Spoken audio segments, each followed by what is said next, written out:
Hello everyone, Phoenix Knight here. Welcome to the channel, and welcome to a new playthrough on the channel. After we played On to Moscow last week to start my Tack Up Wargaming list, today we're going to step back into the tabletop role-playing game world. One of my friends at my local game store is getting ready to start a group for Starfinder, so I want to explore if I like it first before I jump in. To do that, we're going to go through the solo adventure in the beginner box. It'll be a slightly modified rule set, but I think it'll still achieve the objective of finding out if I like Starfinder or not. And this looks, from what I've seen of this, it looks to be a traditional D20 setup in the veins of D&D, but it's set in a science fiction setting. A more apt comparison might be Pathfinder, and granted, I've never played Pathfinder either, so I guess I wouldn't know about that comparison, but that aside, if I end up liking this setting, we might go through rolling up an actual character for it at some point, but I've played this once off channel before, and it looks like it's going to play as another kind of choose-your-own-adventure book, similar to how the Call of Cthulhu adventures, solo adventures work out, but with that musing, I think we're ready to get into this adventure. There isn't much more for setup I need to do, so let's get over to the main table and get into this.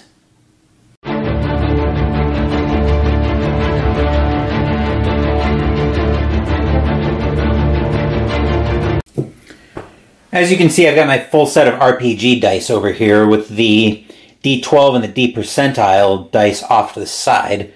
Looks like the primary ones I'm going to need are the D4, four-sided dice, four-sided die, a D6, which you've seen me roll millions of times on the channel, a D8, and a D20. So each different number of sides of dice. But anyway, we've got a solo adventure, so let's get right into this.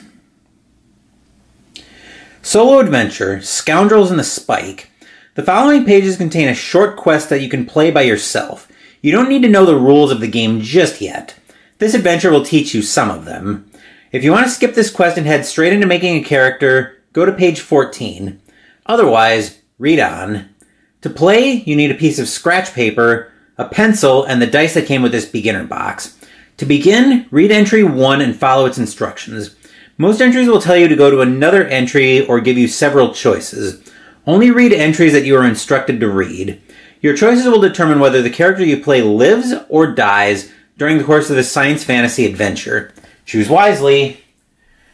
And I got my piece of scratch paper over here. I'll just keep that off shot, so if you hear me, so if you don't see anything for a little while, I'm probably making notes of some kind. But anyway, I'll also bring my drink a little bit closer because I know my throat is going to get very dry on this adventure, so I want to make sure I've got liquid close by. But anyway, let's say we stop jarring the camera without stubbing my toe, and let's get into this. You are a hardy soldier from Absalon Station, a huge space station that is the undisputed hub of trade and governance among the allied planets known as the Pact Worlds. Your family hails from a place called Downlow, a working-class neighborhood in the Spike that extends beyond the station's radial plane. Life in the Spike is hard scrabble. The gangs pull the strings behind everything from neon-lit credit lenders to seemingly reputable shops. You've always dreamed of leading a life of adventure, however, and you're a mean shot with your semi-auto pistol.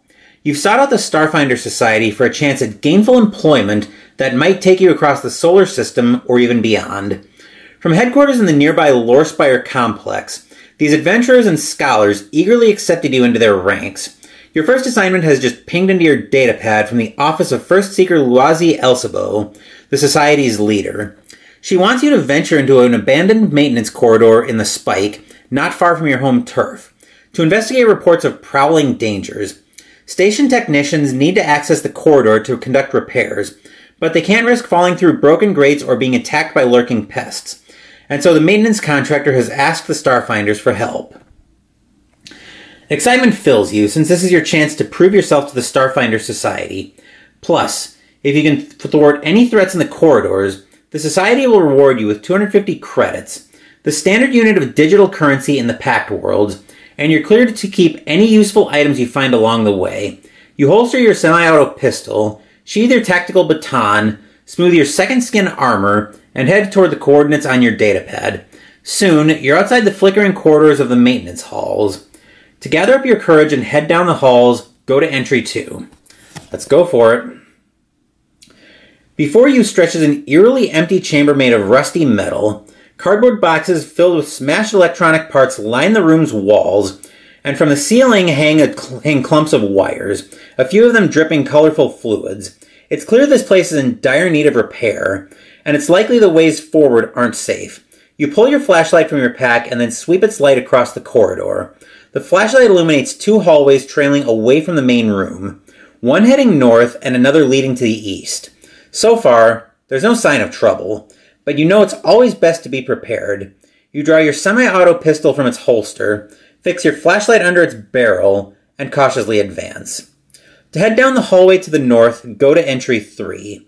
To head down the hallway to the east, go to entry 7. So do we want to go north or east? Let's go north. So entry 3.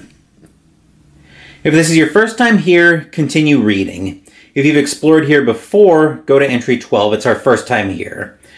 As your eyes adjust to the illuminated gloom, you see movement in this chamber behind a particularly bulky box full of broken digital signboards. From behind the box springs a nasty creature, a space goblin, short and green, with teeth like razors set into its oblong head. The goblin is holding a dented pistol held together with tacky putty and string. It cackles with glee as it levels its weapon straight at you. You are now in combat. You know the goblin means to kill you, and that you must defeat it before you can continue through the corridors. Gee, I thought it was here to dance with me. Both you and the goblin take turns shooting at one another. Make attacks rolling a 20-sided die, or D20 for short, and adding your attack bonus, see below. If the total is equal to or greater than the goblin's armor class, or AC for short, then the attack is a hit and deals damage. Each time you hit, you determine damage by rolling the number of dice listed for the weapon you're using, and subtract that amount from the goblin's hit points, or HP. To beat the goblin, you must reduce its hit points to 0. The goblin will make attacks the same way against your AC, reducing your hit points when it hits. And there are the bonuses right there. We have an attack bonus of +4. The pistol does D4. My AC is 15, and my hit points are 14. The Space Goblin has +3 on its attack, deals 1d4 with the junk laser, AC of 12, and hit points of 5. Combat occurs in rounds. In each round, both you and the Space Goblin get to make one attack. You go first in each round. Roll a d20 and add your attack bonus, +4 to the result. If the total is equal to or greater than the Goblin's AC, 12, you hit. Roll 1d4 to see how much damage you dealt the Goblin. Write its new HP total on your scratch paper. Then the Goblin shoots you. Roll a d20 for the Goblin, yada yada yada. And if greater than your AC is 15. After each attack, note how many hit points you have left. Continue attacking until you or the Goblin is at 0 hit points. So I'm going to go ahead and make some notes here. So me,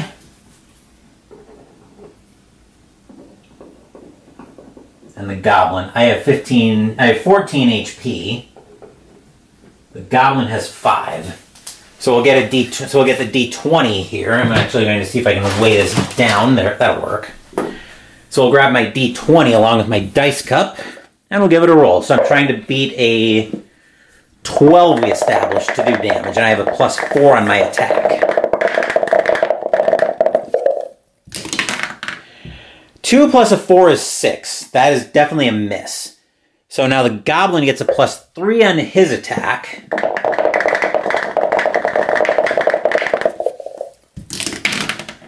$19 plus a 3 is a 22. I'm off to a great start. So now I get hit for a d4 of damage.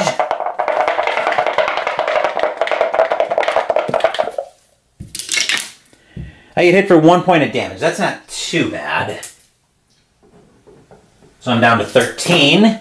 Round 2, and I will go ahead and see if I can roll a little more like that 19.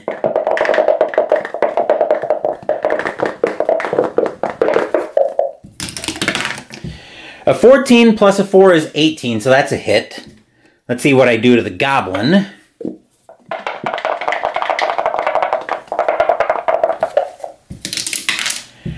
I do 2 points of damage to the goblin. So the goblin is now down to 3 hit points. Then the goblin gets to attack again.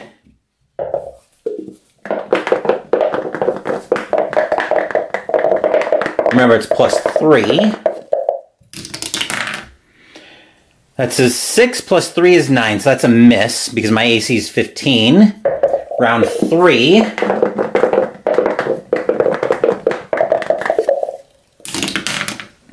(12 plus 4 is 16, so I do manage to hit. I hit naturally anyway, so now we'll roll the d4 for damage once again.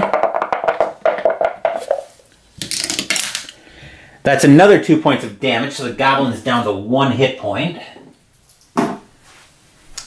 Then the goblin will try to hit for round 3.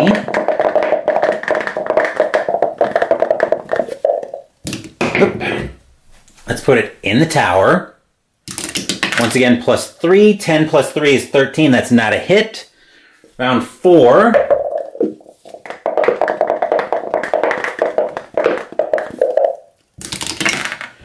(8 plus 4 is 12. That actually is a hit against the goblin, because remember, I'm plus 4 with the pistol, so a d4. Actually, pretty much any roll here will kill the goblin. So yeah, 1 point of damage will do it. So that's goblin number 1, and I've reduced the goblin to 0 hit points. Which means I get to go to entry 11. There we go.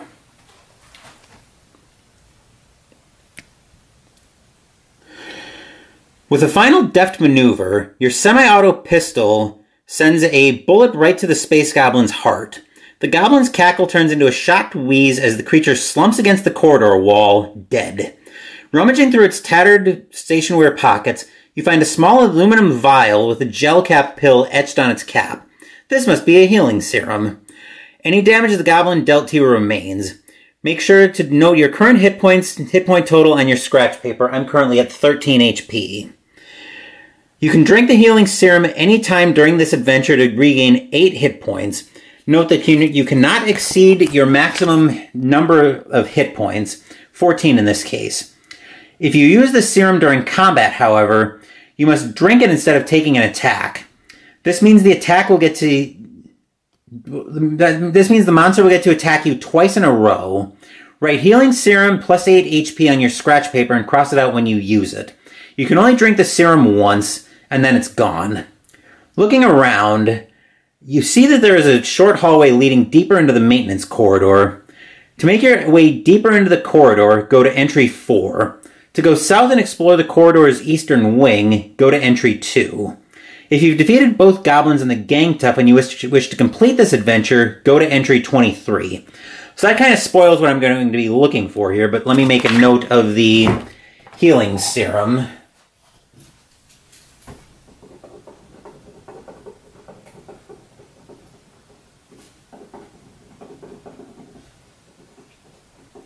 Writing that I can read, please.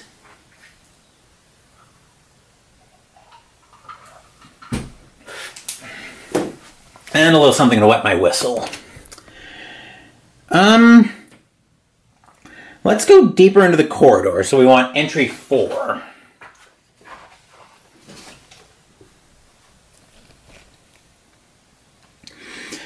As you emerge into the maintenance corridor's next chamber, a sickly yellow glow hits your peripheral vision.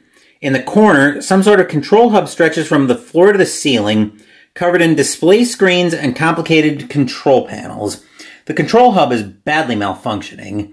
If the jaundiced miasma hanging about it like heavy fog is any indication, another sign the corridor's systems are long overdue for repairs. As you stare at the control hub, a sinking thought dawns on you. This isn't just any electrical malfunction. The control hub must be leaking dangerous radiation that could, at worst, lay you low for an entire day. The radiation field is small, however, and beyond it you see a hallway that curves deeper into the corridor, as well as a hallway that exits to the east. You could easily try to skirt the radiation as you move on. If you choose to enter the radiation field and examine the control hub, go to entry 13. If you choose to skirt the radiation field, you can move deeper into the corridor. Go to entry 6 to enter the curved hallway, or entry 5 to enter the eastern hallway.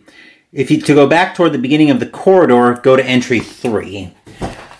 So what do we want to do? Do we want to enter the radiation field, or do we want to try to skirt it? I feel like radiation is probably a bad thing, so I think we're going to skirt it. And then we're going to enter the eastern hallway via entry 5. If this is the first time you've been here, and it is, read on. If you've explored here before, go to entry 18. So entry 5 says, your senses are on high alert the moment you step into this chamber filled with decommissioned hover chairs and dented terminal desks. A banging sound echoes from behind a rusty wall panel. Suddenly, the panel bursts open and a filthy, snarling space goblin rushes right at you, waving its battered baton menacingly. We're in combat once again. Goblin is attacking you with a melee weapon, a tactical baton, which is like a fancy club. You can shoot the goblin with your semi-auto pistol like normal, or if you want to get in the goblin's face in hand-to-hand combat, you can draw your own tactical baton before you take your turn. However, you can only attack with one weapon each round. Then there are the stats there. Another explanation of the stats, just another explanation of combat, and then something to note. Remember that if you are hampered by the radiation in the adjacent chamber, you take a -2 penalty to all of your attack rolls, saving throws, and skill checks. Note that you enter this battle with the same number of hit points you had after any other encounters, but you might also have a healing serum if you haven't used it yet, and we have not used it yet. We not only have not used the healing serum yet, we also were not hampered because we decided to skirted the radiation. So goblin number 2 also has 5 hit points. So I do want to keep an eye on the healing serum once I get down to about probably 6 hit points. But anyway, I think we'll start off with an attack of the baton. So that gives me, so I have a +4 either way. The baton does D4 +2. So once again, I need a 12 to hit the goblin because it's another space goblin. 2 plus another 4 is 6. Let's not have another, well, I gotta remember that we did have a rough start, but we finally battered the goblin. So anyway, the goblin's attacking with his own baton. Plus, this one's +1. 8 plus 1 is 9, which won't hit an AC of 15, so we're good there. We're trying to hit an AC of 12 again. I will make a note of the second goblin's HP, which is 5.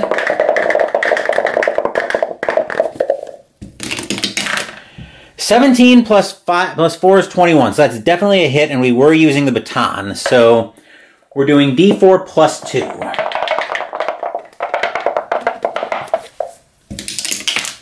3 plus 2 is 5, so we managed to one-shot the goblin. That worked out.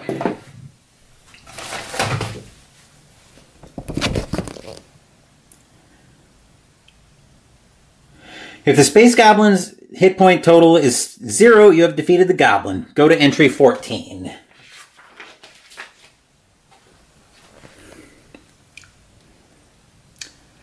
Your final attack connects soundly between the goblin's watery eyes.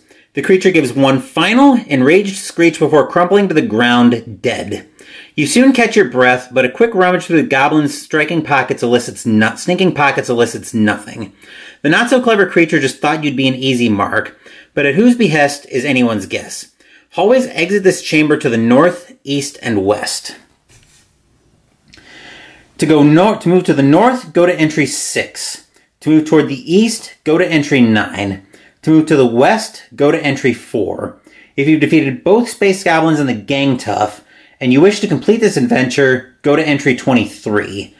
Let's move to the north. So entry 6. Actually, before we do that, I need to take a small break. We're back here with entry 6, so let's see what we've got. If this is the first time you've been here, read on, and it is. You slowly make your way into this wide, surprisingly tidy storage room. The outdated computer terminals here are in various states of disassembly, but all are stacked neatly in piles that almost resemble a structure. And soon you see why. Charging from out behind the tallest stacks is a greasy man, his microcord vest jagged and torn. The man's features twist and rage and he shouts, "You're not a repair crew. Get out of here before you ruin my plan." He levels his pistol right at you. Once again, we're in combat. We have the same bonuses with the goblin, but the gang tough has more hit points. And then we were not hampered. So I like our odds on this one. Looks like we go first. So I will make notes once again.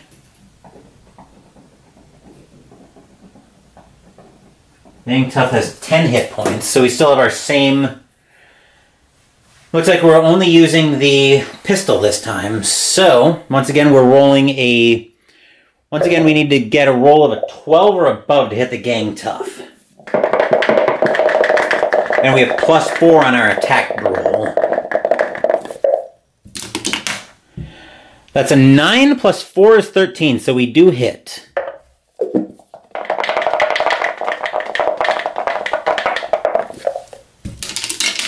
For 4 damage, that's a good start.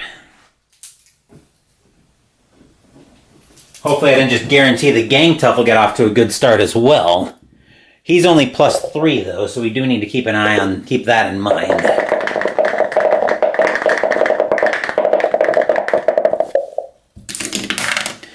Seven plus 3 is 10, so that's a miss in round 1 for him.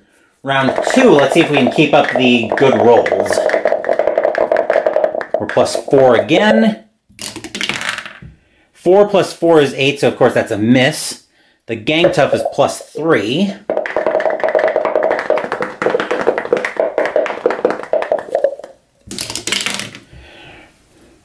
That's a natural 1. I wonder what happens when you get a natural 1. Right now I don't think it really matters, because this is a modified rule set. Anyway.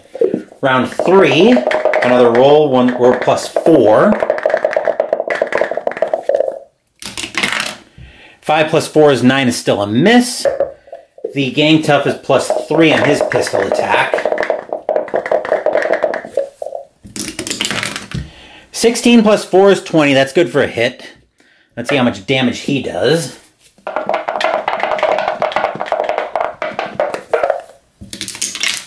He does 1 point of damage, so I'm down to 12. Which is effectively 20 because I've still got the healing serum, which I'm probably going to use if I need to. I don't need it right now, obviously, but I'm still at 12 hit points. Anyway, +4 on my attack roll. 10 plus 4 is 14. That's good for a hit. So we'll roll for damage.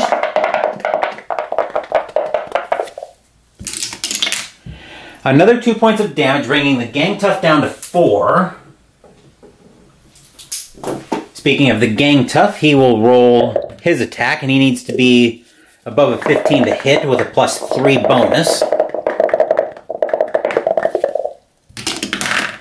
14 plus 3 is 17, that'll do.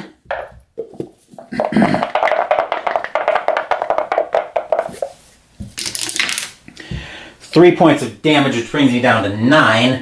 Not quite in serum territory yet, but I will keep an eye on that.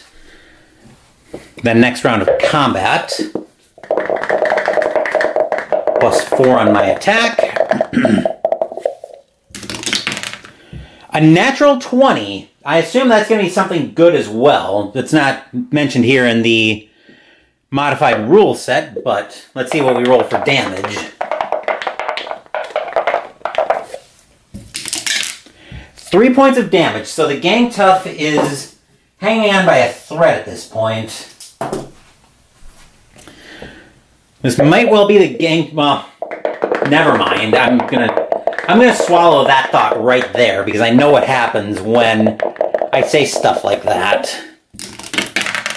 5 plus 3 is 8. That's not a hit, so my next attack.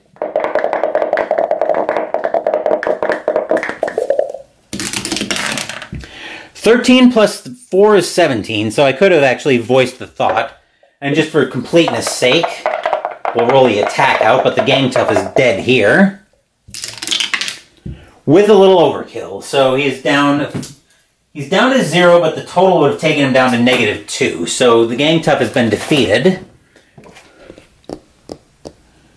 So we get to go to entry 15.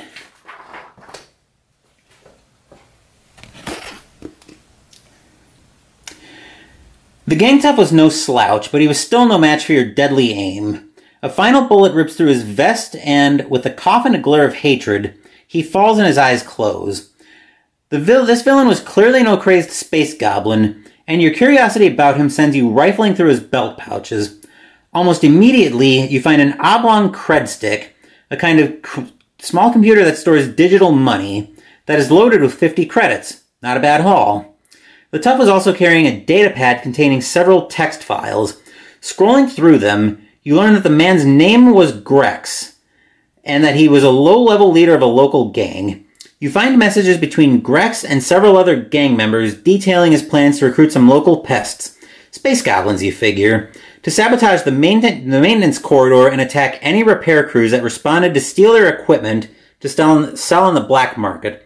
The messages specify that Grex has 2 space goblin allies. You may have dealt with their boss, but if you haven't neutralized both space goblins, this corridor still isn't safe. You'll need to keep exploring. Hallways between you lead to the north, the south, east, and west. Except we have neutralized both space goblins. To move to the south, go to entry 5. East to entry 9. West is entry 4. And if you've defeated both space goblins and the Gang Tough and wish to complete this adventure, go to entry 23. Let's go back east to entry 9.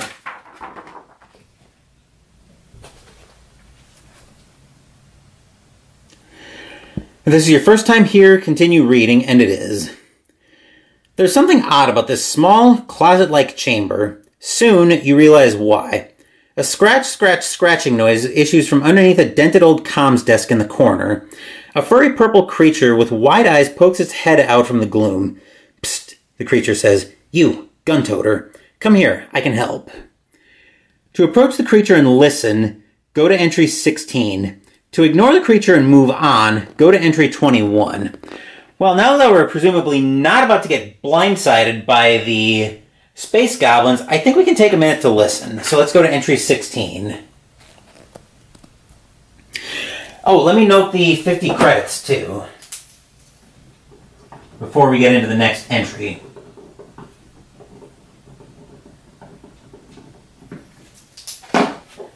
Okay.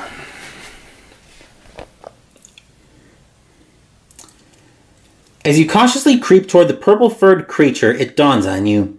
This must be a skittermander, a member of a friendly and diminutive species known for their uncanny ability to get into trouble, though they consider themselves extremely helpful in all situations. You give the skittermander an encouraging smile and move closer to hear. Hello, new friend. Goblins in this place. And maybe a man? Not safe, the creature says in an almost comical stage whisper. You're strong. You'll get those stinky things. Here. This'll help. Except we already got them, but anyway. The skittermander produces a hefty rifle from behind its back.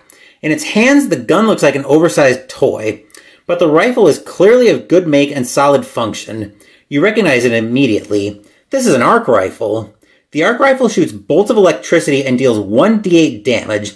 If you keep it, and we will, note arc rifle 1d8 on your character sheet. From now on during this adventure, when you enter combat, you can use this rifle instead of your other weapons to cut down your foes. Your attack bonus is the same with your rifle as it is with your semi-auto pistol, but the rifle deals more damage. Yeah, I could guess that. When you look up from examining the rifle, the friendly skittermander is gone. Vaguely, from down a hallway, you hear a faint echo. Helping! The silence returns and it's time to move on. Hallways from this area lead straight to the south and west and curving to the north. To move back south and back toward the beginning of the corridor, go to entry 7.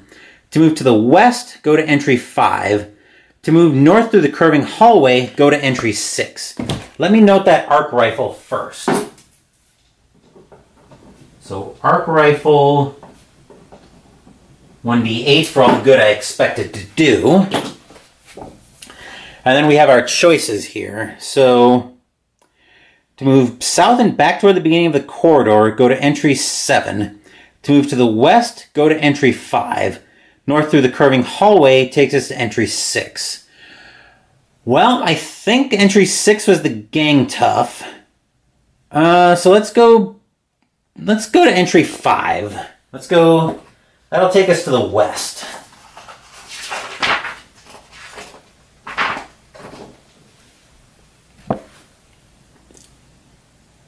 We've explored here before, so we'll go to entry 18.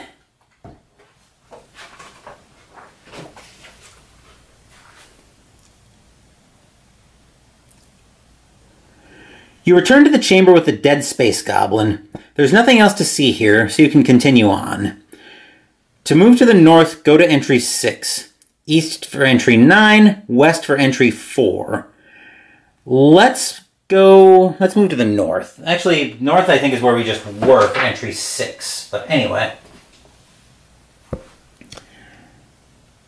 We've been here before for entry 22.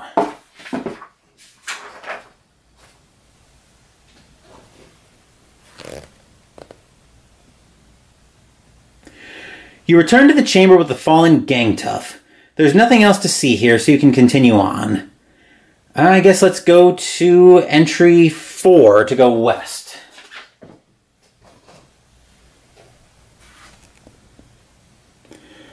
Right, so that brings us back to the radiation field. I guess now we can probably continue into the... Let's go into the radiation field for entry 13.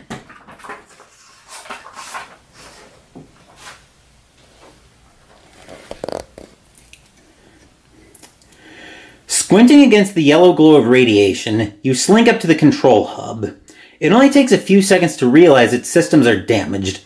You can't even tell what the hub once controlled or where those systems are based. Suddenly, a wave of nausea strikes and your balance wavers. The radiation has started to affect you, and you might pay a terrible price. You have encountered a hazard. Since you've stepped and lingered in an area of radiation caused in this case by a piece of malfunctioning piece of technology, you now suffer the negative bodily effects it causes. You take 2d4 damage. Note your new current number of hit points on your scratch paper. So we'll roll the d4 twice. Normally I'd have 2 sets of d4s out here so I could roll this in one shot, but... So 4, that's a problem, and 1. So 5 total damage, which brings me down to 4. Except I think now is a wonderful time to drinky the healing serum to go back up to 12 HP. This is kind of why I kept it around.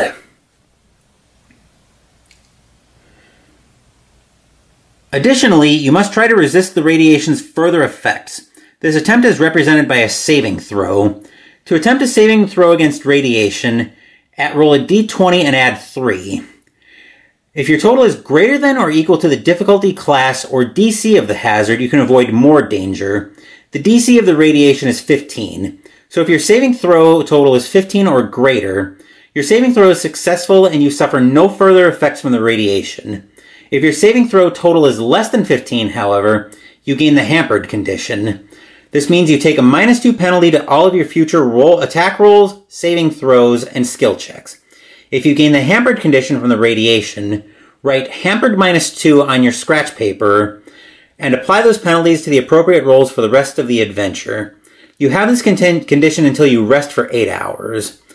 Of course, you can leave the corridor to rest for 8 hours and return later, but if you do so, you must start the adventure over. So we'll roll our saving throw against radiation. So it's a d20 plus 3. Why did I put the d4 in there? So if I don't get a 15, I get the hampered condition. A 4 plus 3 is 7, so that's definitely going to leave me hampered. So hampered -2. Which means now anytime I make a skill check for the rest of the adventure, I'm going to be taking a -2 penalty on all my skill checks. So my HP total is 12, so I'm very much not defeated. To move deeper into the corridor and enter the curved hallway beyond the control hub, go to entry 6. To enter the eastern hallway, go to 5.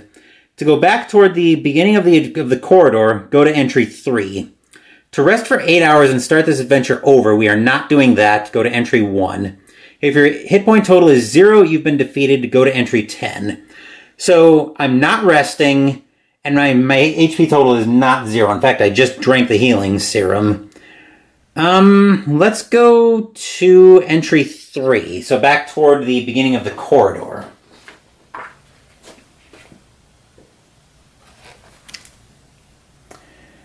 All right, we've been here before, so go to entry 12.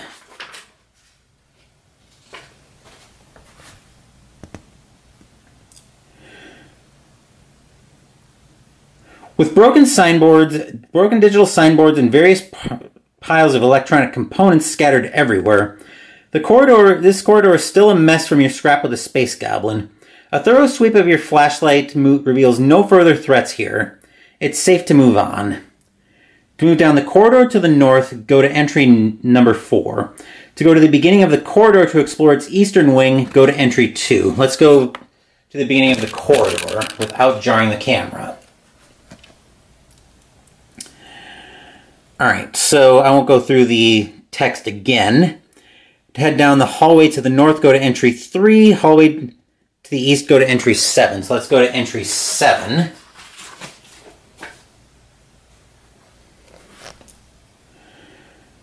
We've explored here before, so entry 19. Right. No! Actually, we haven't been here yet. You pick your way carefully across this area's uneven metal floor tiles. The lights are flickering badly, and you lose count of the number of wire bundles that hang naked from the ceiling. You have a bad feeling about this place as you stop to look for threats. To uncover this room's mystery, you need to attempt a skill check. Each character in the game has several skills, representing that character's training and talents. This skill uses a check called Perception, which allows you to notice things that are hidden. To attempt a skill check, roll a d20 and add your skill bonus. In this case, your Perception skill bonus is +5, which actually will net out to a +3. Well, before I get into that, if your total Perception skill check is 12 or higher, go to entry 8. If it's less than 12, go to entry 17. The +5 that we have for the Perception check actually nets out to a +3 because we got hampered by that radiation earlier. So I'll drop the d20 in. So whatever this is +3, and looks like we need at least a 12 to pass. 15 plus 3 is 18, so that'll work. And that'll bring us to entry 8. Scanning the rusty floor, you see an obvious hazard, a trap door lurking, covering a pit in the floor. Whether it's an intentional trap set by the threats that lurk here or a mere hazard of the dilapidated chamber is anyone's guess. Regardless, you easily sidestep the hazard and are faced with a hallway that stretches to the north before you. To move north through the corridors, through the hallway, go to entry 9. Move back to the beginning, go to entry 2. We'll go through the hallway, and we're going to entry 20 because we've been here before.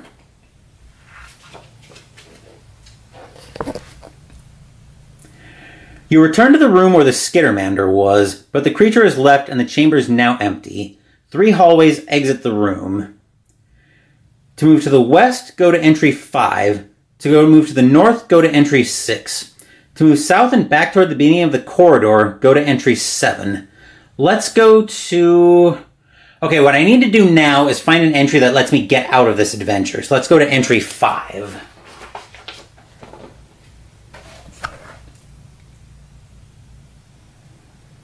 We've been here before, so over to entry 18.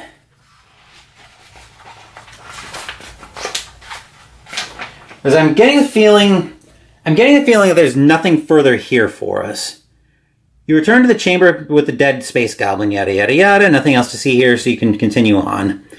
Let's go toward the east. Okay, back to entry 20. So, all right, let's move to this. Let's move south back toward the beginning of the corridor for entry 7. Entry 19.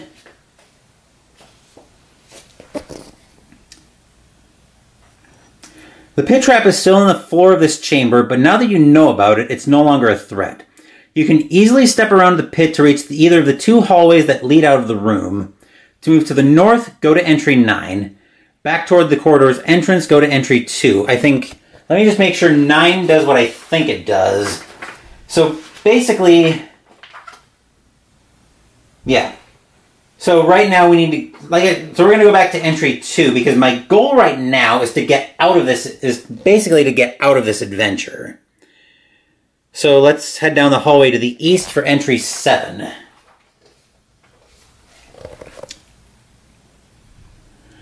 Entry 19,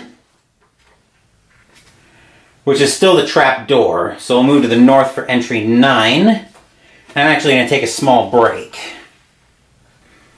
Okay, I'm getting a sense that I'm starting to run around in circles, so entry 9.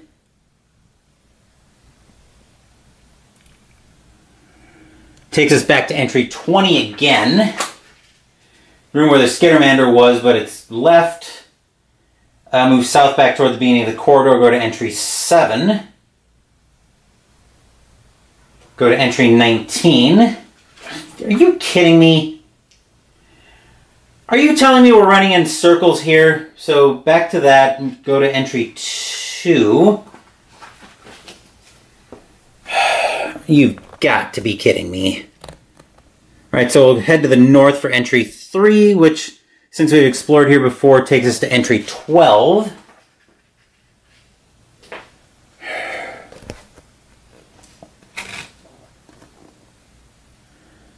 Down the corridor for entry 4.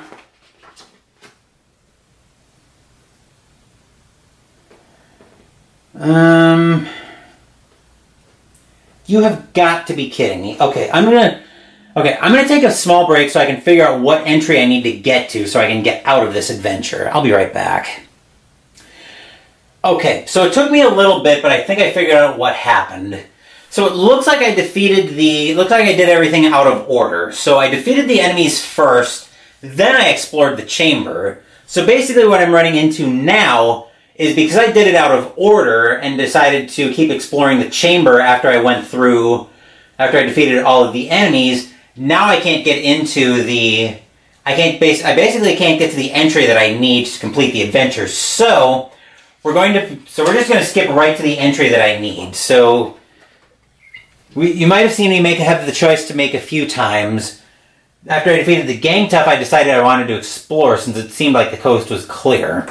So we're going to pretend so we're basically going to jump to entry 23 here. The information you learned from the Gangtuff Grex's datapad made it very clear. He had hatched a plot to attack maintenance workers with his 2 Space Goblin allies, but now you've thwarted those nefarious plans. Though the corridor is indeed badly in need of repairs, it is no longer a dangerous ambush site. The corner of the spike is now a little safer thanks to your heroic efforts. Swelling with pride at the thought of the dangers you've overcome, not to mention the safety you've secured for the workers, you head back the way you came. Once you're in the safety of Down Low, you tap out a message on your personal commune to the Starfinder Society about your success, including mentions of the hazards you came across in the corridor. You include video clips you took of the secured scene for good measure, so that the Starfinders can rest assured that you've combed through the area and encountered the dangers that lurked there. A response from First Seeker Luazi Elsabo herself comes in almost immediately. She's proud of your efforts. She mentions that the maintenance workers you've helped are ecstatic, and your heart fills with emotion at the gratitude the First Seeker passes along on their behalf. In addition, she's already transferred her promised payment of 250 credits to your account. Even better, the First Seeker wants to arrange a meeting with you. She wants to congratulate you and offers you the chance to meet with some of the workers who are grateful for your efforts and wish to extend their personal thanks. But perhaps even more exciting is this. The First Seeker says she wants to offer you another assignment. This one might take you off Absalom Station, Luazi says. You can think of no better way to celebrate your victory than with another heroic adventure. This time into space. You have completed your first Starfinder adventure, and you are now ready to make your own character. Page 13. I will probably go through that likely off camera, but I actually really do like the Starfinder universe. I did not like this adventure, though, because I got trapped in a loop where I did everything a little bit out of order, so because of that, I actually wasn't able to get to the ending entry of the... Let me note another 250 credits here. But anyway, I wasn't able to get to a situation where I wasn't able to get out of the adventure because apparently I had to make that choice after each enemy was defeated. So because I ended up going back to explore and I'd already gotten to combat entries with all three enemies, I wasn't able to get at the entry I needed to actually get out of the adventure. So that was a little bit annoying, but at least the adventure's over now. So as I mentioned, that will do it for this playthrough of the Starfinder Beginner Box solo adventure. I probably will jump into that Starfinder group depending on what the schedule looks like, but it does look something I could see myself pursuing. Anyway, I think that's enough yammering on that, so let's go ahead and wrap this video up. Sunday, we're going to continue into my Tack Up Wargaming list as we play Field Commander Rommel. And next week, we're very likely going to see why I haven't had a Valentine since 2010 as we play Final Girl. Thank you for watching the video. Please give the video a thumbs up and subscribe to the channel. Be sure to turn on notifications so you get my content. Be well, stay safe, take care of yourselves and your loved ones, and I'll be back with more videos in the future.